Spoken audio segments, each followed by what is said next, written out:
Supervisor just confessed covert order Obama admin instructed agents to do with Hillary Clinton, drain the swamp.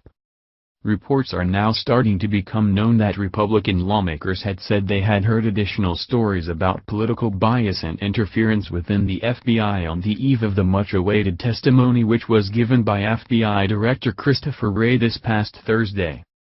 Republican Congressman from Florida, Ron DeSantis stated Wednesday that he had interviewed a recently retired FBI supervisor who advised him of the fact that he was ordered by Deputy Director Andrew McCabe not to call the 2012 Benghazi attack an act of terrorism in order to not affect the outcome of the 2012 election between President Barack Hussein Obama and the Republican candidate Mitt Romney.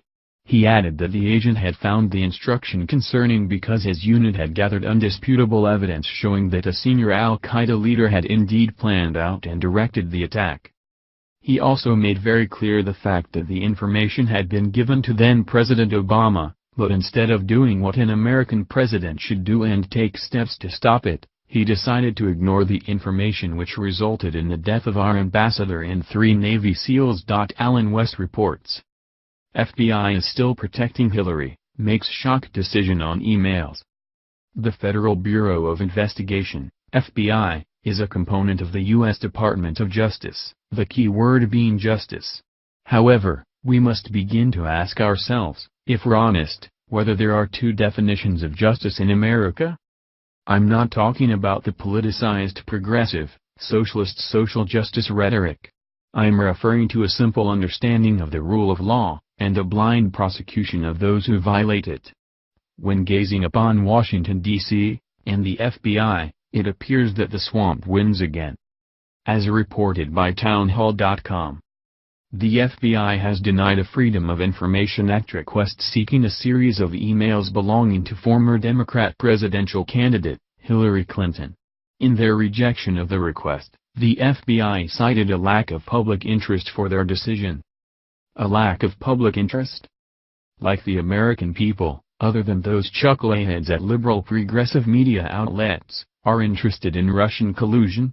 Let me understand something. Hillary Clinton was the Secretary of State of the United States, and somehow her emails, which are the property of the American people, are deemed to not be of public interest.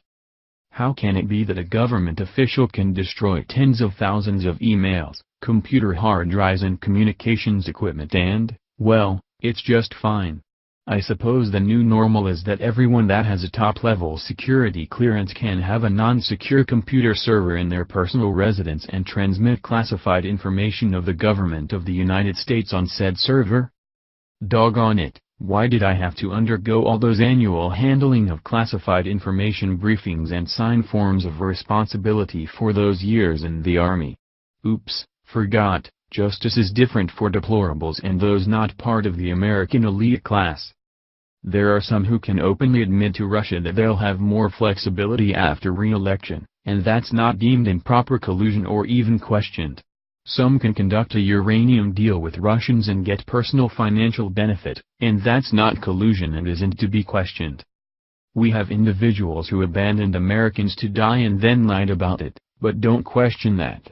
As a matter of fact, according to some, this is also not of public interest. No, it's just not in the interest of those elites who sneer and look down their noses at the common American serf. Just look at the elites who are showing such utter disdain toward the people of Texas and their suffering from Storm Harvey. We've seen the cartoons from Politico and France's Charlie Hebdo, along with the insidious and disgusting claims by the progressive, socialist left seeking to leverage Harvey as a case for climate change.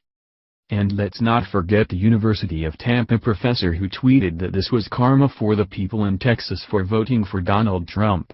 At least he got justice by getting fired, but some liberal institution will hire him and welcome him with open arms. And by the way, just a little factoid, Harris County, Houston, voted overwhelmingly for Hillary Clinton. We must realize that anyone who committed 1/10 of the actions of Hillary Clinton would be charged, tried and sentenced. How can we live in a country where there are 2 levels of justice? And I haven't even brought up Representative Debbie Wasserman Schultz and her obstruction of justice in the case of her IT worker, who made millions of dollars from taxpayer funds. She sought to withhold his computer hardware, which doesn't belong to her, but to the American people. In this case, too, I suppose, there's a lack of public interest. Who are the people at the FBI making this determination? It was the same when we watched former FBI Director James Comey make a determination in the case of Hillary Clinton that was outside his scope of duties. Where is the special prosecutor looking into the secret conversations of Bill Clinton and then Attorney General Loretta Lynch on a tarmac in Arizona? Where was the special prosecutor for Benghazi, Fast and Furious and Hillary Clinton's uranium deal with Russia? Where's the special prosecutor looking into who's funding the black-clad domestic terrorist organization Antifa? Don't try and blow sunshine up my butt and not tell me they aren't the subversive organization enacting violence and destroying property. Masked and hooded thugs aren't allowed in America. Then again, the Democrat Party started one white hooded and masked group, previously. Looks like they just changed colors, but the objective is still coercion, intimidation and violence. Somehow, I suppose that investigating Antifa lacks public interest. Justice is no longer blind, it peeks out to see who's being investigated and, if they're part of the elite class, they get a pass. At the same time, those not belonging to this accepted class are told to obey and succumb to selected enforcement, kinda like sanctuary cities, counties and states who place the lives of Americans at the mercy of criminal illegal aliens. That's what the new face of justice looks like. Bradley Manning can be set free, but Army First Lieutenant Clint Lawrence remains imprisoned. The former is a traitor who released more than 700,000 pieces of classified information. The latter stood, faced and killed the enemy. You tell me who's making the decisions on what's justice. So, Bradley Manning and Hillary Clinton expose classified information, but can just laugh it off and continue to walk freely because someone determined that there was a lack of public interest in their criminal activities. I find it truly disconcerting that, much like the Roman god Janus, justice in America has two faces. This whole effort comes just days after President Trump took to Twitter to lash out at the FBI and their corruption. Trump was rightly angered by the news that an FBI official who had been working with special counsel Robert Mueller had sent anti-Trump and pro-Hillary Clinton texts to his girlfriend. Mueller was then forced to remove the married FBI agent from his team. Who are these people who we have working at the FBI? President Trump and his political allies, which includes Congressman DeSantis, have made the case that the FBI has taken a much more forceful approach when investigating President Trump than they did when crooked Hillary Clinton was being probed for her use of a private email server set up in her guest bathroom while she was Secretary of State. Please share if you agree the FBI needs to be investigated and disbanded.